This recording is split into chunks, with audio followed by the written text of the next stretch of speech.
I like that. Basically, everywhere you look, there's a tasty battle about to play out. It's an international lineup and we've got a truly global driver lineup too. But whilst my American colleagues pledged allegiance and wiped away the tears, I jumped into the Senna. I'm hoping those battles play out in my rear view mirrors. So this is it, the world's greatest drag race 9. One of these days, Johnny will win one of these things, but I've got a feeling, not today. It's like a rocket ship, that's why we're here. All right, I'm gonna turn the seat AC down from 3 to 2 to try and keep the jag at bay. Just like trying to come across as like a nice, normal guy. Jethro is like sickly competitive. He always has to win. So we just threw him in the setup.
So forget the quarter mile, we want to see how this plays out over the half.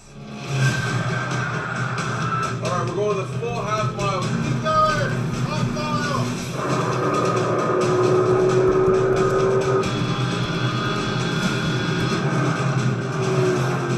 Oh, look at that Aspen! That thing's a missile!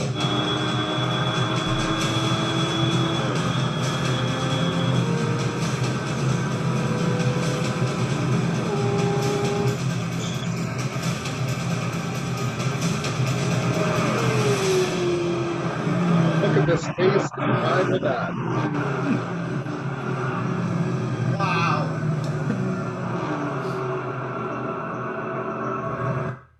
So if you're interested in the longer variation on this video, it is available on YouTube. And I think it's from a couple years ago. It's a military military airfield. It's one of the largest in the U.S. And they took it over for the show. It's kind of interesting. I really liked what they're doing. Anyway, I thought I'd start with something performance driven, since it's a performance show. Looked at a couple different books for the show.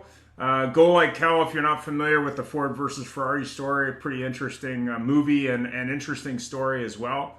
Car Science, and Under the Hood, Behind the Dash look at how cars work for those novices or people that are interested. And Car, it's a history of the automotive industry. If you're ever in Shanghai, for example, definitely check out their car museum, which starts with a wheel, like a stone wheel. Really interesting museum collection, but that's just a history of that. When you look at that collection, for example, you have a lot of American, Russian, and Chinese copies, but the big cars are actually Buick, because that's a big brand in that market. So really interesting car museum. Go ahead, Jeff.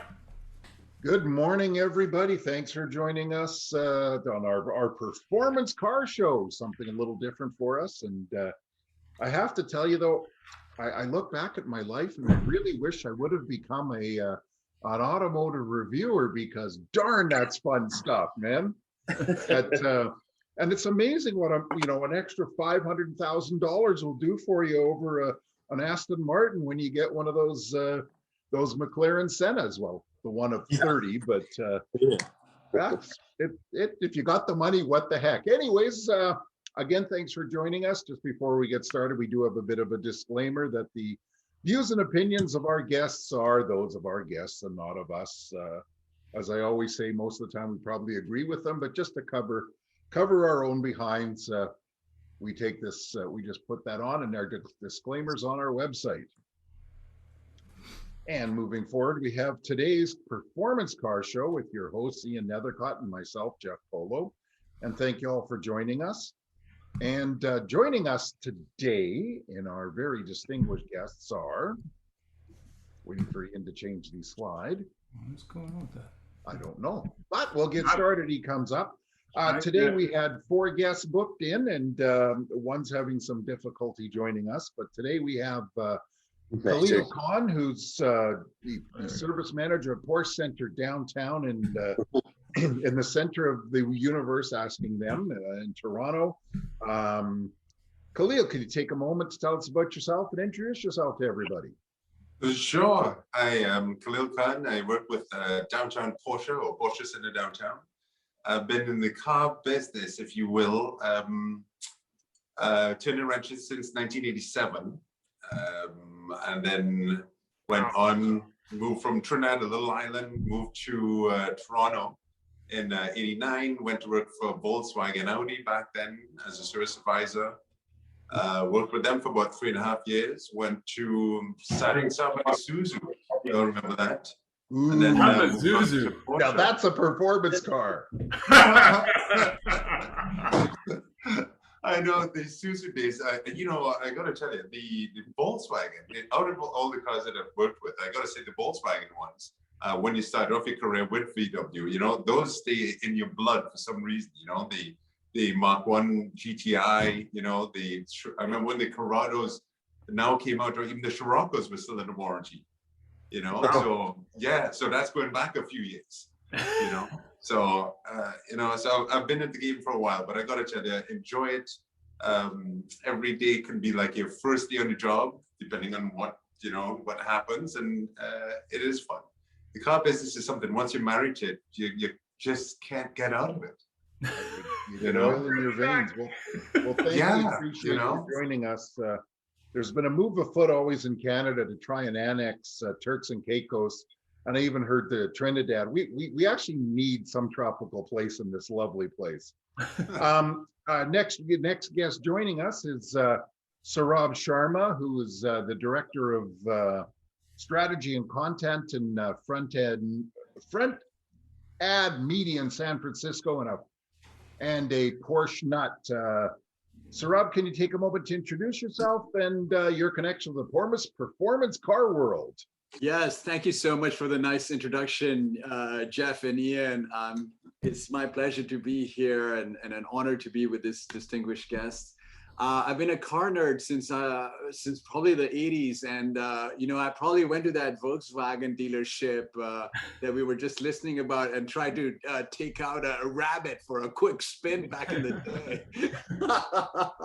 Yeah, I don't know. It's one of those things that, you know, when you grow up as a kid in different parts of the world, you know, there's one, like, and we used to get like those little cars, and you play with those as a kid, and you grow up, and somehow it gets under our skin. And recently I've been doing like tech marketing and brand building over here, but I've been thankful that I've been able to, I have a 981 right now.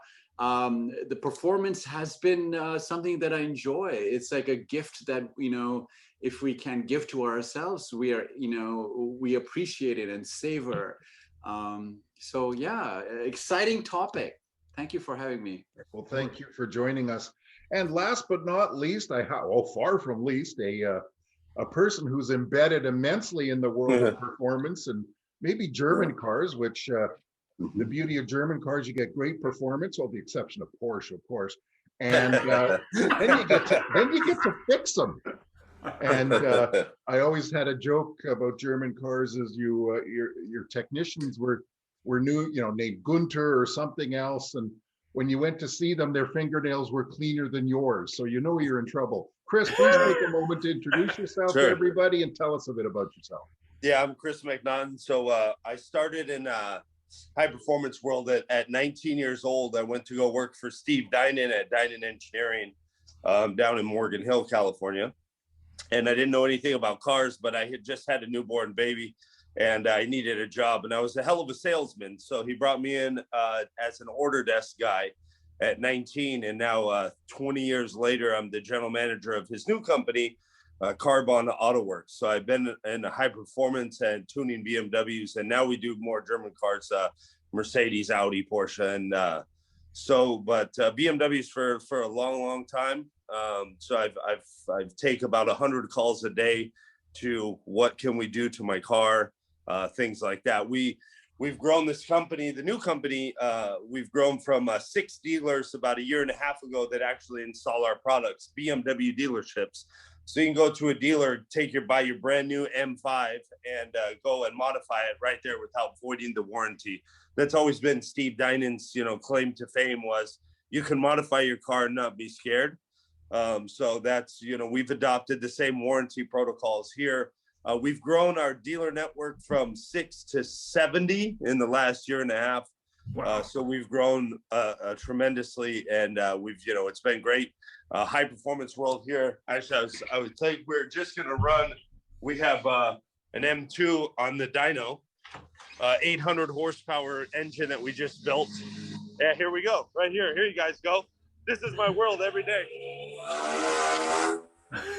Wow. I didn't like that. So Okay, what, Chris, you've just won the Cool Award. Yeah. So is there a limitation in terms of what cars you work on? Oh yeah. So that's a customer of ours, a local customer that he spent about $70,000 in upgrades in that car. And wow. It's an $80,000 car with $70,000 in modifications. So we go from mild to, by just software, to wild. The license plate on that car says M2 loud. I don't know if your speakers on your computer or phone still work, but that's every day we got that. So if someone has, for example, a Porsche product or a Jag product or an American Muscle product, that's not a problem. They can spend whatever they want to upgrade it. Is that correct? No, we just work on BMW. We just work on German cars. So Porsche, BMW. Yeah, exactly. Yeah. Right. Audi. No Lucas Electronics. Yeah, we don't speak English around here. No American. But my first hot rod was the '65 Chevelle. That was my first. I was 17 years old, and I never crashed it. So. Yeah. But thank you guys. News. Yeah, thanks for having me. But yeah, I live this. This is performance. This is what we do. Okay, I'm officially jealous. I have to say so. If that M2 was in that drag race, he probably would have been. This I will tell you a story. So we finished this car. We're actually detuning. We're doing a torque reduction in first. It's a manual for first, second, and third gear because it makes 700 pound-feet of torque. And in first gear in an M2, it's useless. So we're actually doing a torque reduction in first gear, adding a little more second gear, adding a little more in third gear, and then in fourth. Because me and Steve Dinan, we went out on the road test the other day, and we hit a little bump at 145, and it actually broke both tires loose. Like we just launched the car. It was the most odd experience. And we're running a 305 R88 tire on there. So can't fit any more than a 305 in the rear of an M2. Wow. Yeah. Crazy. Well, you're good. Yeah, you would literally have to open up those wheel wells to put anything bigger on there. Yeah. The best part of this job is I get to do all the testing of the cars and I don't have to pay for them. I certainly hope you know the local constabulary well. They know us well. Yeah, they do. Yeah. Yeah. So I can just see the guys going, 3 David, Charlie, McNaughton and Dinan are just going by there. Let them go. we've been pulled over testing cars many times, and I've never got a ticket. So not good, my friend. And do you do any work for the police force and that kind of stuff? Oh yeah, we donate. Oh, okay. Yeah. The big joke up here, of course. Yeah. Actually, they come by. A lot of the PD come by for tours of the shop to see our race cars. We race Audis in IMSA. So we used to build engines for Chip Ganassi. Now we race Audis. So we'll be racing in 2 weeks, or 2 or 3 weeks at Mid Ohio in the GTD class. This is our championship winning race car right here, the 39 Audi R8. It's kind of a part there. That's our, and then this is the new purpose-built full carbon Audi R8 GTD car.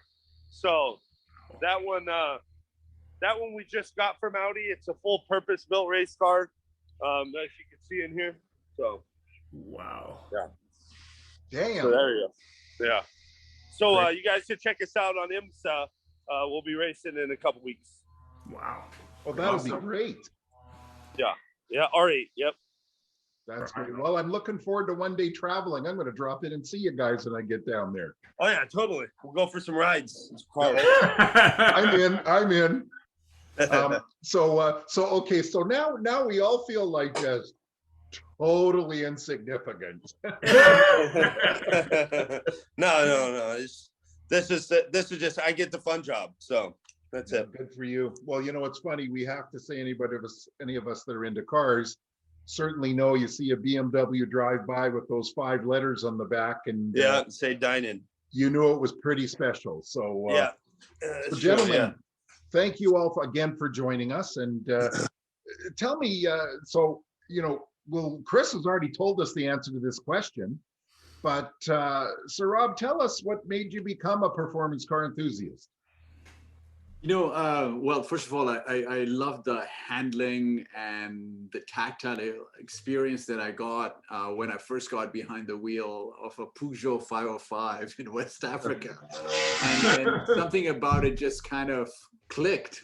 And so ever since then, personally for me, like the sound has become very important. The tactile sensation of whether it's the steering wheel or the pedals has become really important, and the handling, like how it maneuvers curves, are essential. And like I find on a personal note, like literally every vehicle, I end up getting a new kind of I need the sound to be where for my ears, not always like although like a lot of the German cars have like good sound that they come with, or you can you can get it.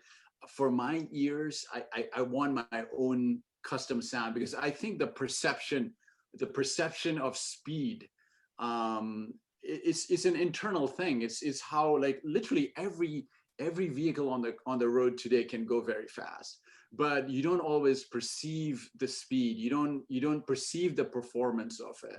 And so I think for those of us who want that tactile sensation, I think we want to personalize our vehicles so that we feel something when we're in it.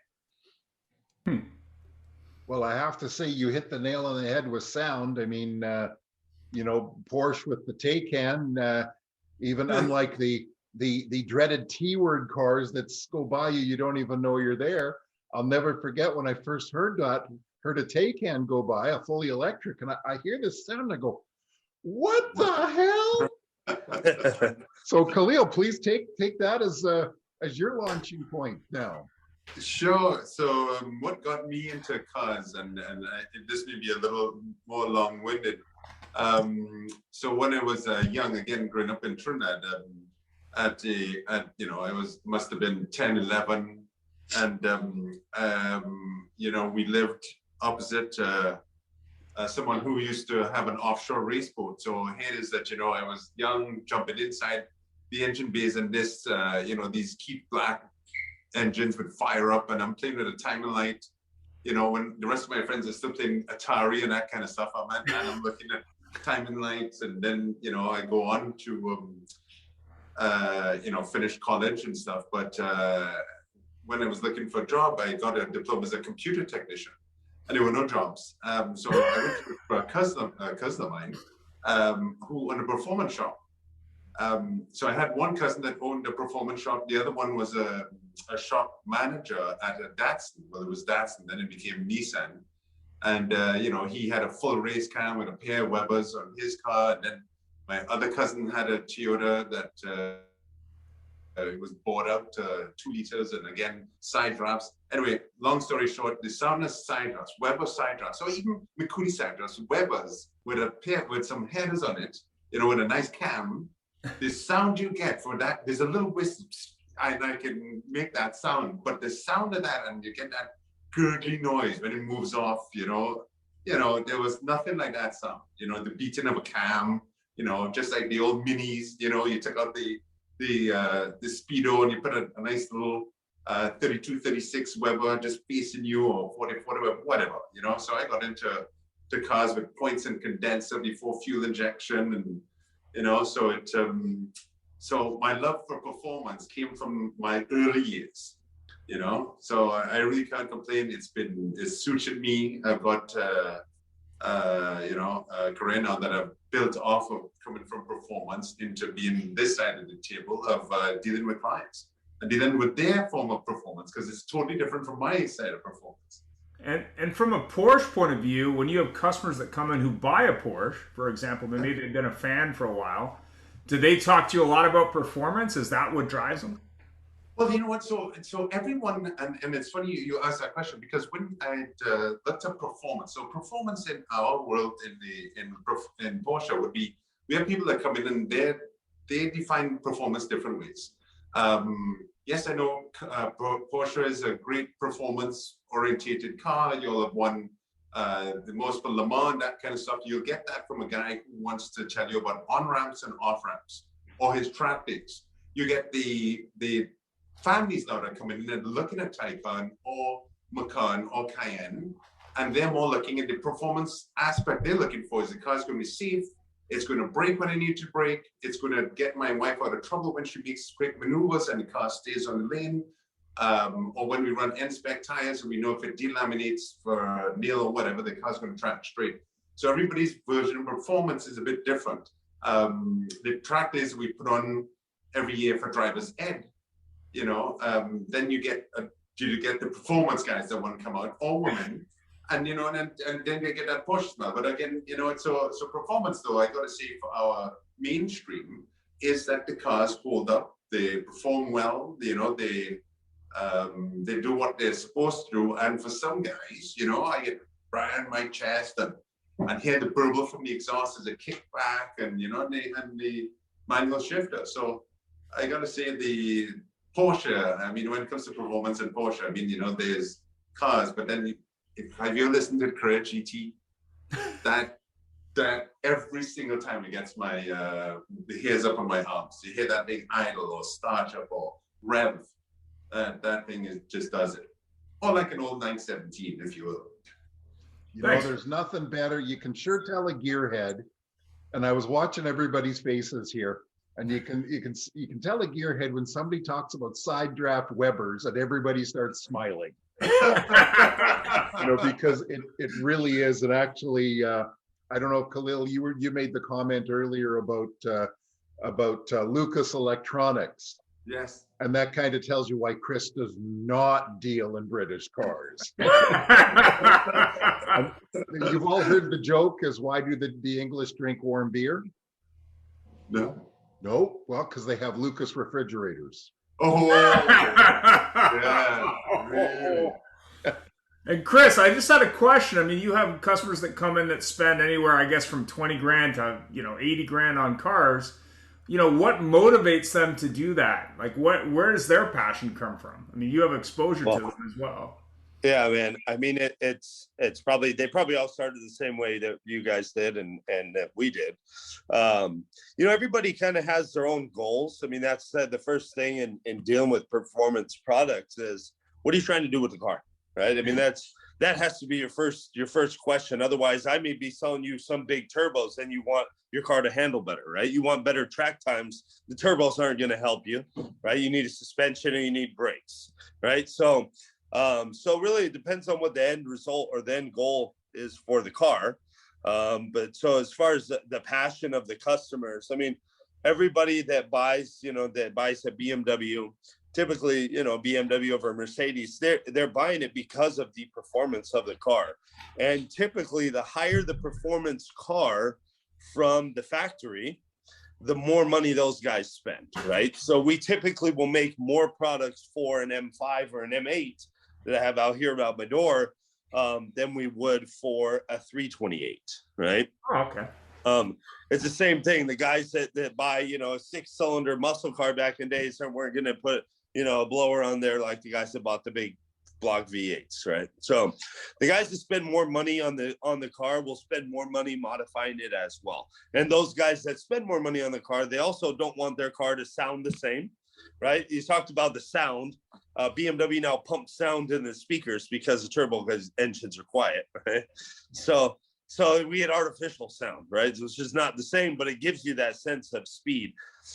So, you know, a lot of customers, the goals are different. We get a lot of track guys. We get guys who do autocross events. So, you know, we're going to be suspension, wheels, and tires. We get guys that M2 that you guys heard, he goes out on the highway in Mexico and they race for big money. So his goal is to, hey, I want to be from 60 to 200 miles an hour faster than everybody else. And that's how we're going to build that car. So really it's what the customer's end goal is. Sometimes they don't even know. They just want to go faster. You know? They just want to go stop. They're more of they just want to go stoplight faster than the Hellcat next to them or the Camaro Super Sport. So I have a question for you. Thanks for that. Obviously, there's been a lot of talk about EVs, and just in case you're curious about EVs, we're doing an EV show later this month. So we're gonna have some heavy hitters on that show. What do you think is going to happen with performance cars when we look at these? You know, like an EV going 0 to 60 in 3 seconds. I mean, I drove that Mach-E over the weekend, and to be honest, I just wasn't connected to the car. Like, it was cool, like I guess. But it just doesn't have, it seems to be missing some DNA in my opinion. So if I look at cars like a 918, for example, or other examples, where do you think that's going to go from a performance point of view? Do you think people will be upgrading that? So me and Steve, we've been talking about this recently. So, you know, there's always, they can't outlaw all these cars. So there's still going to be guys that are going to want to modify the cars, sound better, handle better. I mean, I don't know how EV cars are going to be on the track or on, you know, that's really untested yet, really. So, or at least what's available to the public. I don't see a lot of Tesla guys taking their car to Laguna Seca, even though Tesla's right here in our backyard. Right. You know, so the EV, as far as being able to drive and go out and outperform, I mean, they're great to get 0 to 60, right? But a lot of our customers, they want to go 0 to 150, you know, so right. These cars are limited. Usually, you know, they're the super performance ones by Tesla can now go up, you know, faster than 125. But a lot of the electric cars are single gear transmissions or 2 gears, and, you know, so they don't go that fast. So I think that even though the 0 to 60 numbers are really fast, the overall performance of electric vehicles is nowhere near what we get in a traditional, you know, engine-based car. So, you know, those guys are still going to be wanting to. They may have an electric car, and then they're going to have their performance car. Right, right. Now we've also been talking about modifying electric cars, so there may be a dine-in EV coming somewhere. Okay, cool. Stay tuned. You know, with some sound, right? A little bit of sound. Whatever sound you want. Yeah. Order it. On the weekend, I watched the Formula E race. Yeah. And, you know, it's hard to watch because all you hear is that. But the other thing is they limit their races to 45 minutes. Exactly. Not 100 laps, 45 minutes, because, you know, at 55 minutes, there's 28 cars sitting in the middle of the track somewhere. And then they need 4 hours to charge. Yeah. I'm waiting for them to do pit stops where they come in, change the battery, literally pull out the battery, plug in a new one, and they take off. That may be what racing goes to. So yeah. Mm-hmm. So what do you think, Khalil? I mean, obviously you've had the question with 918 and Taycan. I mean, the Taycan, yeah. Yeah, so that's if you talk about 918. I mean, 918 when that came out, that was different because everyone was now trying to get into that mode of having a high performance car with electronic, right?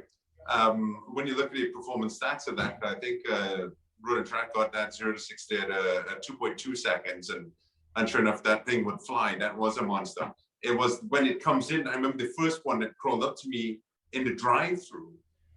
In our service drive, I didn't even hear it coming, and I look around, and it's this brute because the car's, got these big hips, and then it kind of shocked me, right? But it's the kind of car that comes up really soft, and when the guy pulls out and nails it, then it sounds like, as you see, an old English guy coming out of a pub, rah! It's just like that kind of monster, right? But I got to say, so that in itself led into where we are now when you talk electric with Taycan. And the Taycans, I mean, one thing with Porsche is that they build their cars to last 24 hours.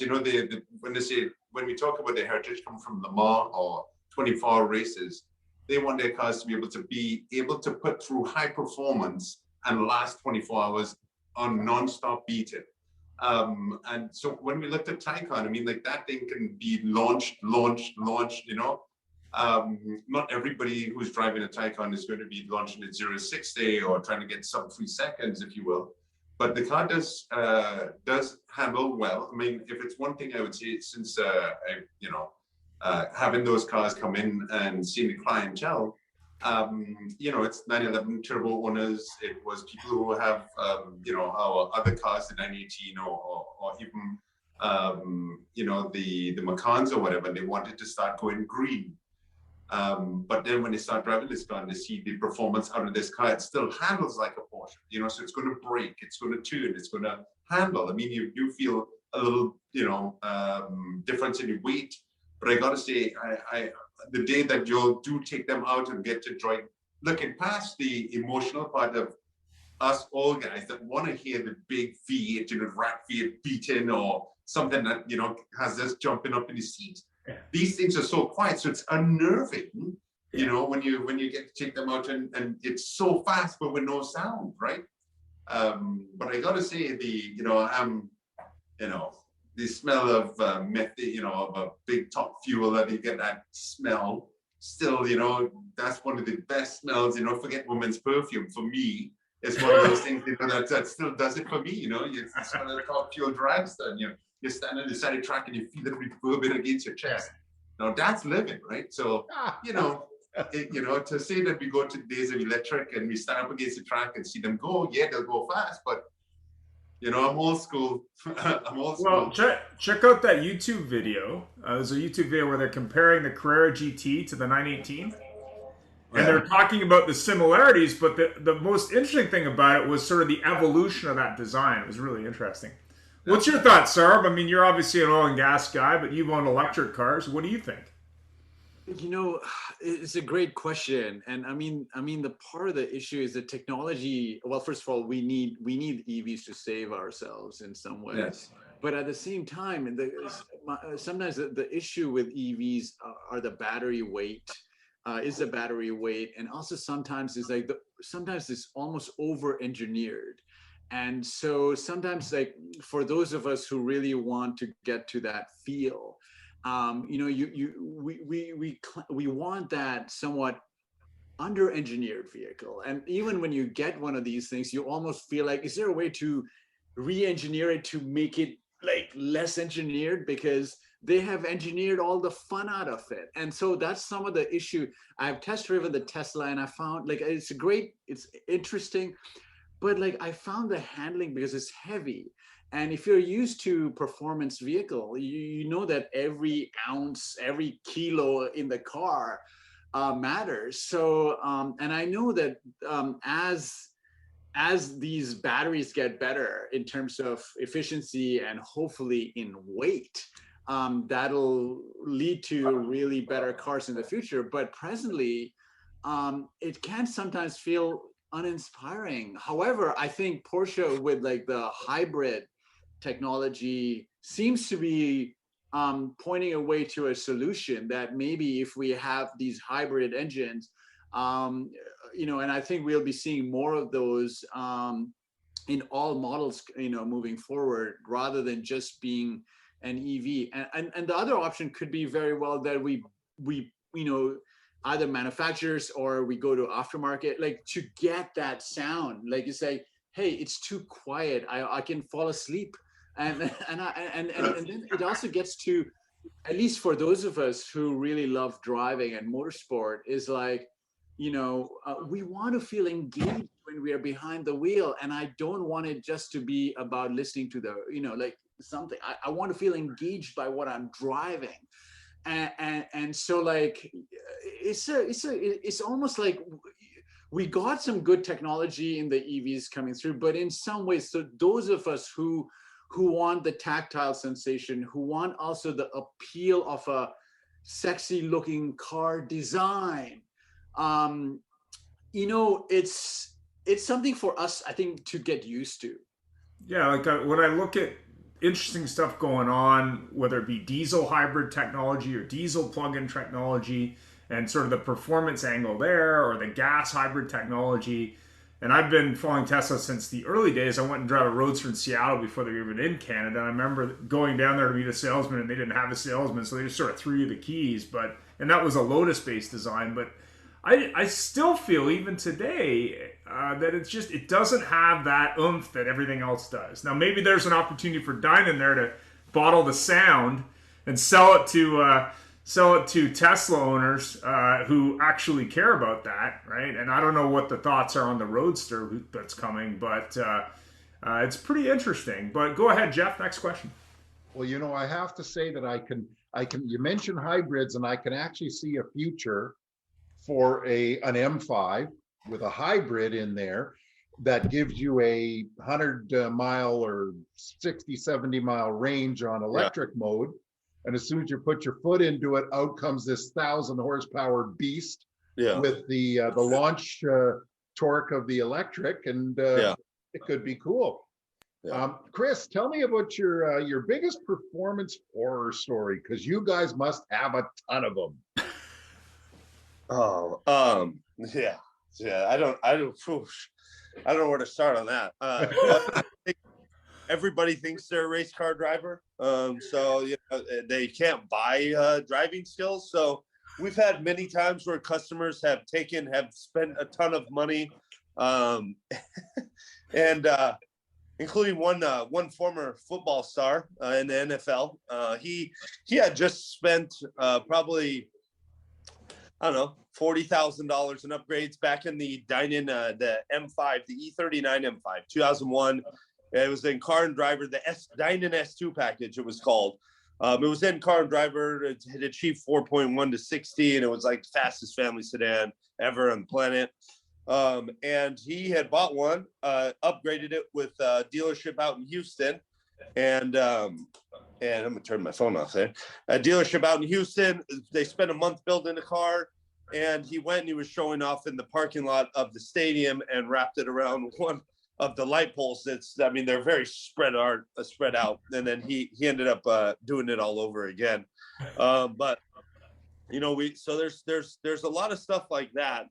We've had horror stories at the dealership of the dealers, taking the cars out after building them to go test them and looping them around the curb or stuff like that.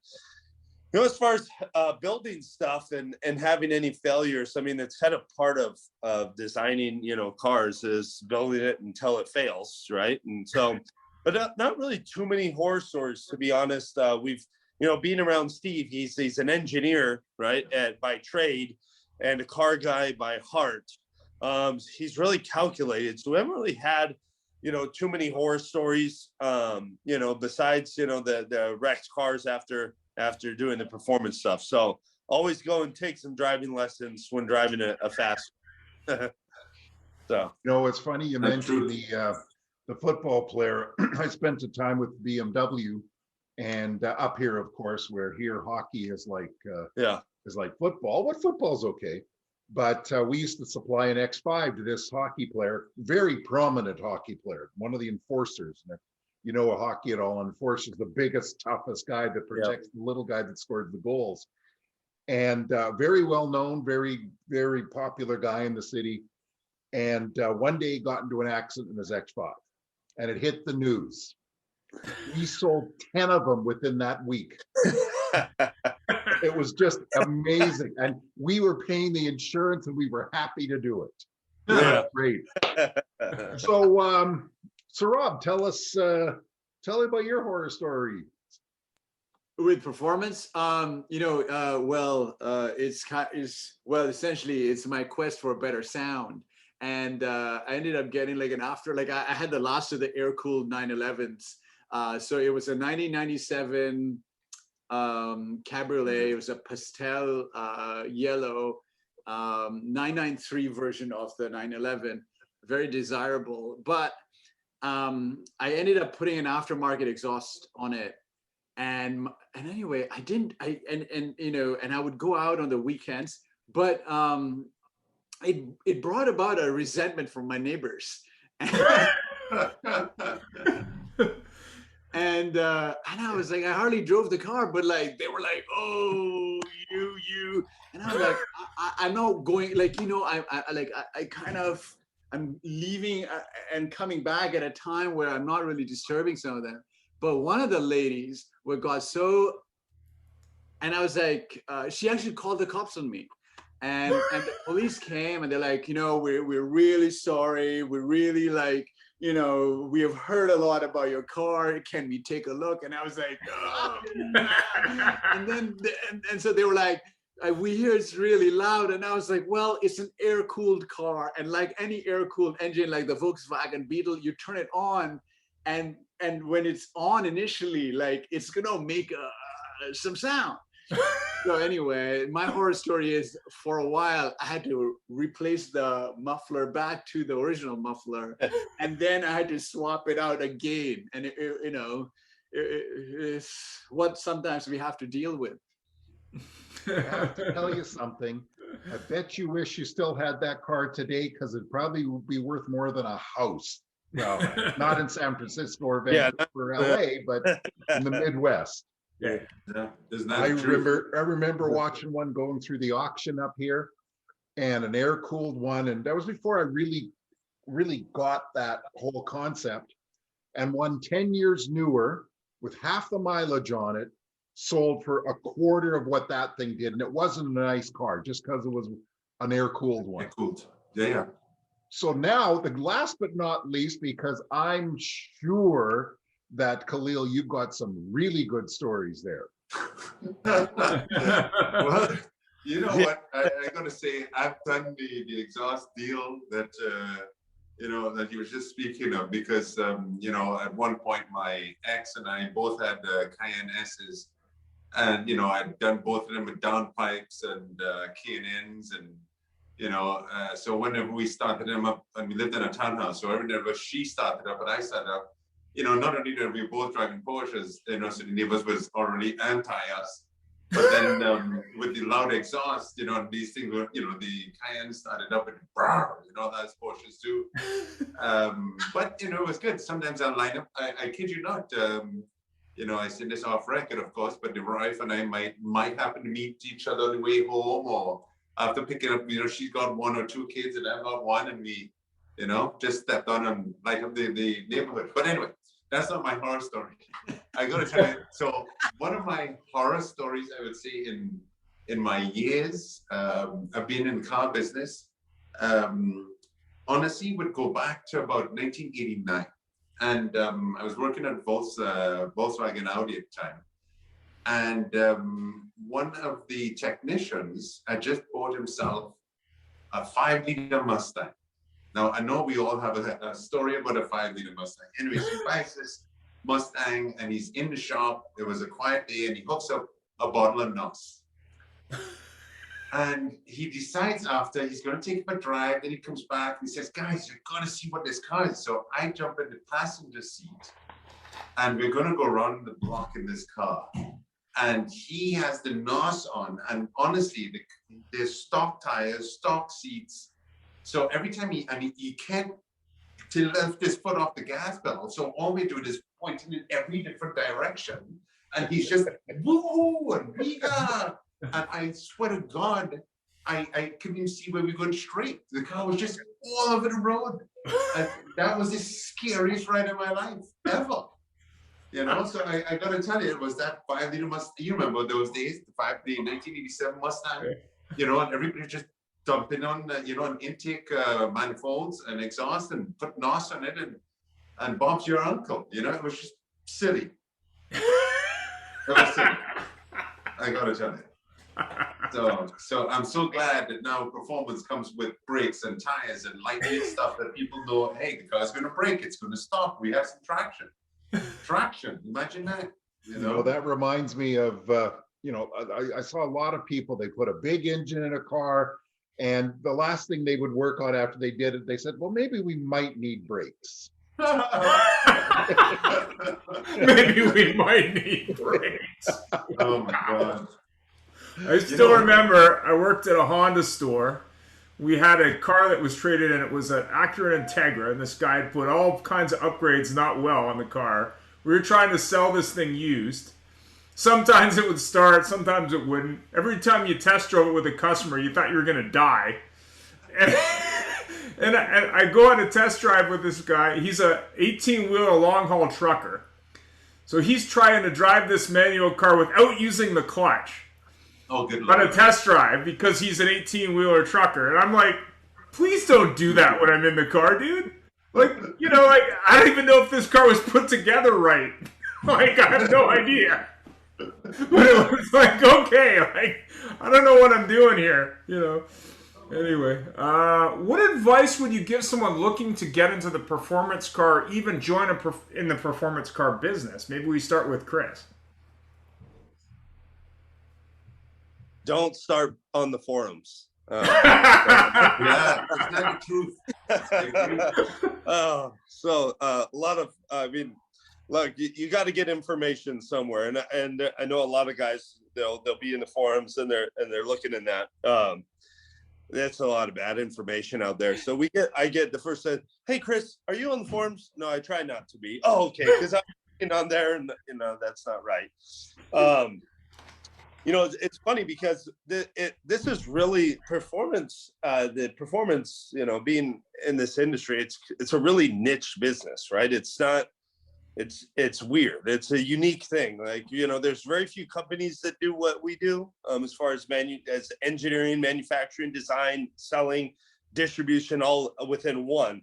A lot of performance companies now are importers and distributors, right? They bring in products from all over and then send them out.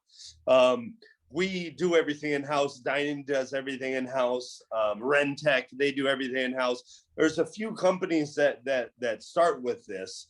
So, I mean, I would say, you know, obviously to get into performance business, you got to decide on what do you want to do in this business? Do you want to be a software engineer and a software tuner? Do you want to build the perfect sounding exhaust? Do you want to focus on suspensions and handling? See, a lot of people know Steve for making cars go faster.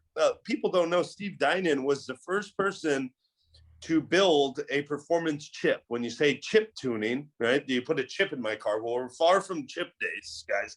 It's a software program through the diagnostic port. The chip tuning. So Steve actually put the first chip in a car back in the early 80s. And when we were at Dinan, we actually had this big binder of chips that he had made. He had made them for that Acura Integra, probably for the one that was falling apart. So he made, I mean, the twin turbo 300ZXs. So you could be an engineer and design software and learn about, you know, advancing timing and air fuel ratios and those sort of things. How long does wastegate need to be open on the turbos? So, you know, you could be a software engineer, you could be a hardware engineer and design exhaust, but how much baffling do you need to improve the sound internally, right? And then suspensions. I mean, so Steve's favorite thing to tune on a car is the suspension. It's not making it that does make it go faster, right? You can add 100 horsepower to a car, but and improve lap times at the track by maybe a couple seconds. But you dial in the suspension on a car, right, and you have the right grip, you can improve by 4 or 5 seconds a lap time. You know, so So I think suspension tuning for the performance of the car is something that very few people focus on, and that can yield the best performance results. So if you want to get into the performance business, you're going to want to find your niche within this niche and see what you can be the best at, right? You want to be the best at something, whether it's suspension tuning or engine tuning or designing the best supercharger or turbocharger. You always want to be the best at that. But the big turbo guys, that Whipple doesn't design the supercharged. I mean, they design supercharged. They don't build suspensions, right? Yeah, so Garrett builds turbos. They don't build suspensions. We're kind of that company that we will buy the best products from. The turbo company, and then we're not going to build turbos, but we'll put that in. We'll make a package of a car that works, and that's what we do. So if a dealer, let's just say it's a German car deal, BMW, Porsche, Mm-hmm. they have a customer comes in who just has a new problem, which is I have too much money, and I want to upgrade my car. Would you then work with someone like Khalil and say, hey, like, what is he looking for? Like, how would that work? I'm just curious. Yeah, so that's kind of our daily routine. So as we're sitting here, I got calls from Princeton, BMW Gwinnett out in Georgia. We have dealerships, and I work with their service directors, service managers, general managers, and we have guys that come in that have tons of money, and they're just like, I want everything, right? So it's okay. Let's get started. What is he trying to achieve? He just wants to go fast. He's never taken the track, and he's got a lot of money. Great, we'll give him the everything package. So, we have our own machine shop here. We build our own engines. So like for the M5 that you mentioned, new F90 M5 or Steve Dinan's M8 out here, we build the stage 1, 2, and 3 engine, depending on how much power you want. Our engines come with a 2-year unlimited mileage warranty, and our stage 3 engine will be capable of handling well over 1,000 horsepower to the wheels over a long period of time. So we build our own engines. We would send out turbos. We have our own software. We have suspension. So all the stuff that we design, the things that we're not going to do here, we're not going to build exhausts like we did at Dinan. Right now, the exhaust, because turbo cars are quiet, exhausts are so expensive to design. They're all 4 tips now. They all need to seem to be titanium, super lightweight materials. It's very costly to build exhausts in this market right now, especially out here in Silicon Valley. A welder, God, they probably make $100 an hour welding out here. So it's very costly to store the material and to pay California wages. And we're not going to outsource to other countries to build a product because we need to maintain control, right? Quality control. And we would limit that. So, we're not going to get into carbon intakes. We're going to leave the Dinan company, which is still around. They do exhaust and intakes very well. And then we'll do all the other performance packages. So we'll send those out to the dealerships. They install it there. So you can take a brand new M5 or M8 and install our engine, our turbos, software, everything, and not void the new car warranty. So the way it works is if that dealer in its 5,000 miles has a problem, they either bill us or they bill BMW for the failure. Navigation screen goes out, BMW pays. Fuel pump goes out, we pay. So. All right. When I grow up, I want to be just like you. No, you'll be like Steve. He's way smarter. Well, that's okay. It's always nice to hang around something like that anyway. So that's outstanding. Yeah. So Khalil, you have some experience in the performance car, obviously with brands like Isuzu, right? Yeah. You know what? So that thing used to rev pretty good. I got it. Didn't have to get it, but go. But it had little fun factors to it. Yeah. Well, no Lada experience. No Lada experience. No, you know what? I've never seen one up close and personal yet. Best thing about Isuzu were the Joe Isuzu commercials. Oh my God! You know what? Those days, I tell you, for the Isuzu, I can't remember what was the year. Was that 91 to 97 or something that they were produced? That we used to get them twin cam, 16 valve, that kind of stuff. But I don't know if people back then. I don't think there was a lot of performance that I saw going on for that. Not like coming from the Volkswagen days. For VWs, we were putting on a bigger throttle, even still a bigger throttle body. There was a lot of exhausts, suspension, Coney adjustables. Those days were more of that. I would say from the Saturn Summer Isuzu days, the performance kind of took a downturn for me. So I was doing it on my own. When I say on my own, I had a friend that had a performance exhaust shop, Sabre Performance. This other guy, JRP, now got started as well. So, I would overhaul an exhaust. Honey, I need to buy some headers because the exhaust has a hole. She has no clue what headers are. Just so the HKS come in, it was crazy back in those days, Still, my brother, I still own it, but it's his, an 87 Supra, it's got a big turbo, the full 9, if you will. But performance cars, I'm telling you, they're crazy. And anybody who's now looking to get into performance, let's see, because that's the question, right? What would I tell them? And again, like Jeff said, because it's a niche market, and it really is to where you are. Yes, everybody does performance, but I would say go out to local car shows or car swap meets and really see what people are talking about. What is their lingo of the town that you're in? Whereas, you wouldn't want to be, again, saying, hey, I'm doing exhaust systems for a small town or a city that, noise pollution is getting allowed and they put down noise bans on that because you're not going to make money on that. But again, if I was getting into the performance market, again, I would be looking along the things of suspension, go fast products, if you will, that's out there. But local swap meets, I say, generally tells you what's going on. There's a big, and again, go back to the British ones that they have, that's 400 more or less broken down cars because everybody's selling fuel pumps, these old MGs and stuff, for the old Morgans, right? So I go there, and not that I'm chuckling to myself, but I remember those days, right?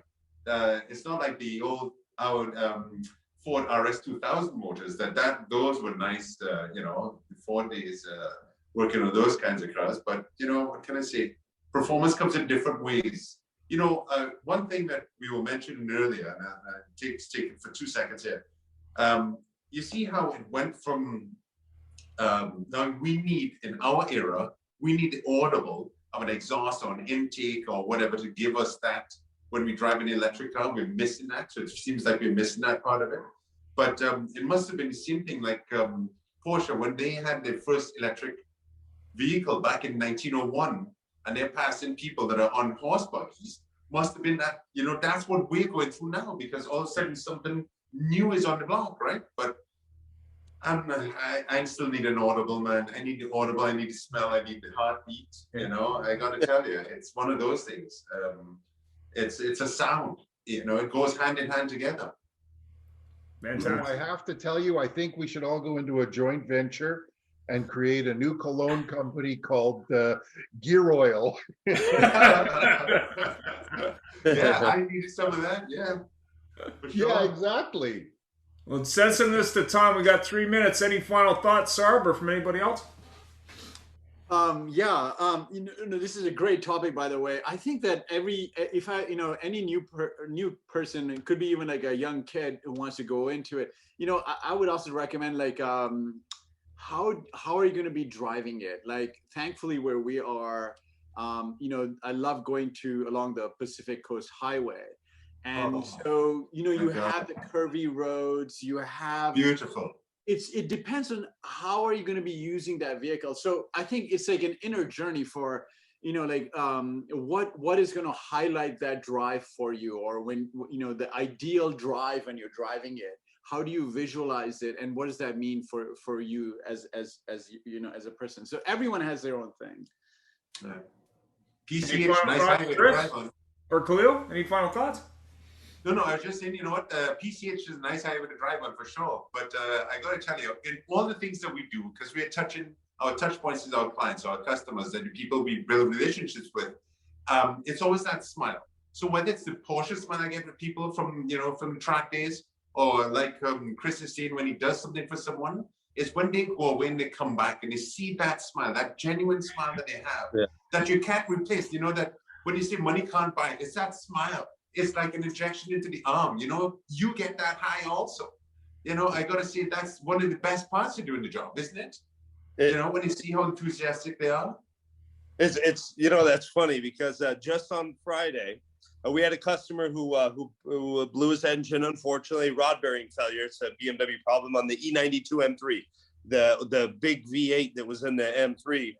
And he had a failed rod bearing. We built an engine, but it's our 4.6 liter stroker. It's quite expensive. It's $25,000 on a car that's probably worth $25,000 now. And so he got what we call Bank of Wife. He got Bank of Wife approval to buy the engine. And so Friday he came to pick it up, and it is, man, for me, I got the car detailed. You know, it looked like it hadn't been washed in like 2 years when it showed up here. But I had the car detailed and I had it parked as such. So it's right in front of our door, our sign facing the driveway. And I went out and cleaned the engine bay all myself, you know, and made sure that it looked like when he arrived, like he got what he paid for. And it's funny when he walked in and then he came back to my office and he's like, hey, I really appreciate the presentation there. When I rolled up to the car, it looked like he was welcoming me, like, hey, buddy, I'm back. I'm healthy. And it was funny because I had taken pictures of it and then I sent it to him later. And the guy had a $32,000 bill with me. And he sent me later, texted me when he got home, hey, thanks for everything.